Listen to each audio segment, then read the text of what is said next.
Welcome students.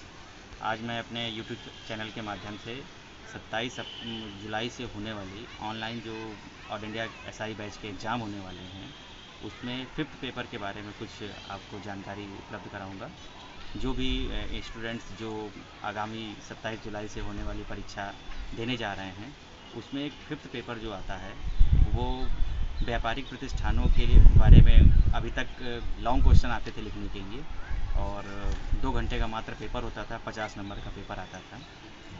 तो जो आज मैं आपको जानकारी दे रहा हूँ और आप सभी जानते ही हैं, अभी आपने फॉर्म भरा ही है 13 जुलाई जिसकी लास्ट डेट थी, उसमें आप सभी लोगों को बताया गया था कि ऑनलाइन एग्ज़ाम होगा जिसमें मल्टीपल चॉइस के क्वेश्चंस आएंगे और 5 पेपर आपको देने होंगे। जैसे कि फर्स्ट से फोर्थ तक के जितने पेपर थे वो तो सब्जेक्टिव पेपर वाइज आपको 3 घंटे का टाइम मिलेगा। 100 क्वेश्चन आएंगे, 90 मिनट का पेपर होगा और मल्टीपल चॉइस होंगे।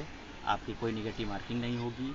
आप सभी को पेपर देना होगा 90 मिनट के अंदर और उसका डेमो क्लास के लिए भी अभी तैयारी चल रही है हेड ऑफिस की तरफ से और आप सभी को उसके बारे में बताया भी जाएगा और डेमो क्लास भी कराई जाएगी। तो जो फिफ्थ पेपर है, फिफ्थ पेपर में अभी तक कोई भी 1 वर्ड्स के क्वेश्चन नहीं आते थे। उसमें एक लॉन्ग क्वेश्चन आते थे, 6 और 7 8 क्वेश्चन करने के लिखने को आता था। उसमें आप सभी को व्यापारिक प्रतिष्ठानों के जो क्राइटेरियाज होते हैं, जैसे कि ईटिंग हाउस है, लॉजिंग हाउस है, चाय की दुकान है, ब्यूटी पार्लर है, नाई की दुकान है, स्विमिंग पूल है, इन सब के क्या एनओसी देते समय जो रूल्स रेगुलेशन होते हैं, जो स्वास्थ्य के मानक को पूर्ण करते हैं, उन्हीं को एनओसी दी जाती है। तो इन सभी ट्रेड परमिट्स के बारे में उसमें बताना होता था। तो जो ऑनलाइन एग्ज़ाम जो होने जा रहे हैं आपके, उस एग्ज़ाम के तहत उसमें 1 वर्ड के क्वेश्चंस बनेंगे जिसमें से आपको मल्टीपल चॉइस टाइप के। तो उसी विषय पे आज मैं ये वीडियो बना रहा हूँ, आप सभी को बताना चाह रहा हूँ कि जो भी आप अपनी फोर्थ पेपर की बुक उठाएं, बैक साइड में देखेंगे फिफ्थ पेपर का पोर्शन दिया हुआ है जिसमें पीएफए एक्ट भी दिया हुआ है।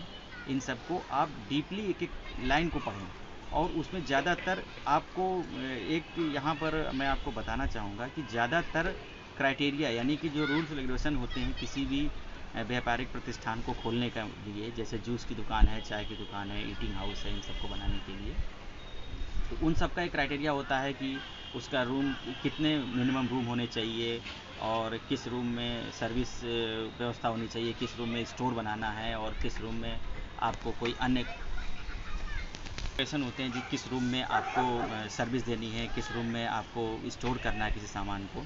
तो इन सब को देखते हुए इन सब के क्राइटेरिया होते हैं, जैसे कि मिनिमम छत की हाइट जो फर्श से छत होता है इसकी 9 फीट से कम नहीं होनी चाहिए।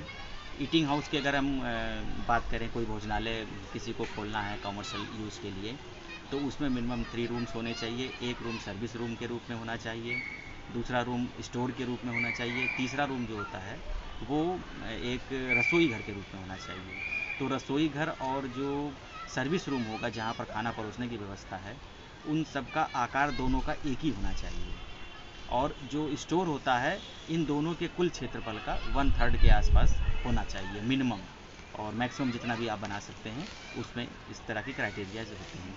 दूसरे पॉइंट्स की अगर हम बात करें तो जो उनकी दीवार होती है 9 फीट की तो होगी होगी, उसमें 6 फीट तक अभेद परत यानी कि टाइल्स लगी हो या ऐसी सीमेंट की एक परत लगी हो जिसमें कोई क्रैक ना हो, जिससे कोई भी संदूषण होने की संभावना उत्पन्न हो या कोई फूड मटेरियल उसमें चिपक जाए जिससे इन्फेक्शन होने की तरीके बन रहे हों। तो इन सबसे दूरी बना कर रखनी हो। तो आपको इस वीडियो के माध्यम से ये बताऊंगा कि कुछ पॉइंट्स ऐसे हैं, जैसे कि दीवार 6 फीट तक अभेद परत होनी चाहिए। 6 फीट के ऊपर जो 3 फीट बच रहा है उसमें मिनिमम 6 माह में एक बार चूने की पुताई होनी चाहिए।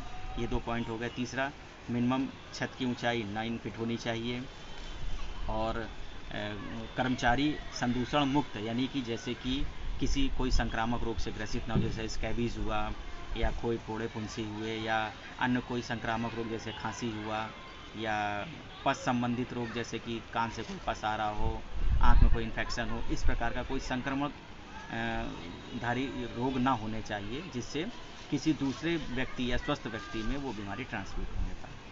और ये मुख्य पॉइंट तो मैंने आपको बताया। और ज़्यादातर जो क्वेश्चंस आपके इस पेपर के हिसाब से बनेंगे तो इसी क्राइटेरिया पे बनेंगे। उसकी हाइट कैसी हो, कमरा मिनिमम कितने बाई कितने का होना चाहिए और सर्विस जो देने वाला रूम है उसमें जो मेज़ कुर्सियों का उपयोग हो रहा हो, वो मेज़ कुर्सियाँ कैसी, अगर लकड़ी की हैं तो उसके ऊपर कोई अभेद परत बिछी होनी चाहिए, जैसे कि रैक्सीन हो या कोई मेटल कोई सरफेस बनाया जाए जिससे किसी भी डस्टर से पोंछा जा सके। और प्रत्येक बार यूज़ करने के बाद उसकी सफाई होनी चाहिए। पीने का पानी और बर्तन धोने का पानी का पात्र अलग होना चाहिए। सर्विस बाउल का उपयोग करने वालों के लिए, जो सर्विस देने वाले लोग हैं, वेटर वगैरह, वो सब अभी अपना प्रत्येक बर्तन को प्रत्येक यूज के बाद धुलने की व्यवस्था हो। पानी लाने ले जाने के बर्तन अलग हों। इन सभी क्राइटेरियाज़ पे तमाम नियम हैं। और जो भी आप लगभग आपकी बुक में 30 से 35 के आसपास व्यापारिक प्रतिष्ठानों के नियम कानून लिखे हुए हैं। कुछ पॉइंट जो आपको मैंने बताया अभी, ये पॉइंट तो नॉर्मली मिलते जुलते हैं। कुछ चीज़ों में, जैसे नाई की दुकान है, जूस पार्लर है, जूस पार्लर में जो ग्लास होगा स्टील या ग्लास का होना चाहिए और किसी प्लास्टिक या इन सब का उपयोग नहीं करना चाहिए। प्रत्येक बार उसको ढंग से धुलने की व्यवस्था होनी चाहिए, या डिस्पोजल है तो उसे ढंग से डिस्पोजिट करना चाहिए। इन सभी पॉइंट्स को नोट करना है। और कुछ जैसे नाई की दुकान है तो नाई की दुकान के क्राइटेरिया तो ईटिंग हाउस की तरह ही होना चाहिए, बस उसमें अंतर सिर्फ इतना है कि उसमें कोई स्टोर नहीं बनाना, रसोई घर नहीं। अगर रूम है जिसमें नाई की दुकान बनी हुई है उसमें भी 6 फीट तक अभेद परत होनी चाहिए, क्योंकि अगर अभेद परत नहीं होगी तो उसमें कटे हुए बाल या अन्य कोई सामान उसमें फंस जाएगा तो किसी न किसी प्रकार का संदूषण उत्पन्न होगा। तो अभेद परत, छत की ऊंचाई, फर्श, खिड़की, दरवाजे और काम करने वाले कर्मचारी और सर्विस देने का कोई व्यवस्था हो, जैसे पानी पीने की व्यवस्था हो, नालियाँ ढकी होनी चाहिए। इन सब चीज़ों का नियम कानून सभी प्रतिष्ठानों में सेम होता है। तो आप सभी को इन्हीं सब पॉइंट्स को नोट करना है। और एक बार आप अपनी बुक में प्रत्येक प्रतिष्ठानों का आप पढ़ेंगे तो उसमें आपको जो मैंने ये पॉइंट्स बताए हैं, ये सारे पॉइंट्स लगभग सेम होंगे। और जो कुछ पॉइंट्स हैं, जैसे नाई की दुकान में जो टॉवेल का उपयोग किया जाता है वो प्रत्येक बार बदलना है, तो ईटिंग हाउस में टॉवेल का उपयोग नहीं है, लेकिन नाई की दुकान में टॉवेल का उपयोग होता है। तो कुछ पॉइंट्स ही आपको अलग से नोट करने पड़ेंगे, बाकी सबका क्राइटेरिया लगभग सेम होता है। तो आप सबको करना सिर्फ इतना है, एक तरफ से आपको नियम जो लिखे हुए हैं, शर्तें लिखी हैं बुक के अंदर 4th पेपर के लास्ट वाले में, उसको आपको नोट करना है और अंडरलाइन करना है। बस आपको इतना ही ध्यान देना है। और आगे जो डेमो क्लास के लिए जो दिशा निर्देश आएंगे उन सबको मैं जल्द से जल्द आपको फिर से प्रोवाइड कराऊंगा और बताऊंगा।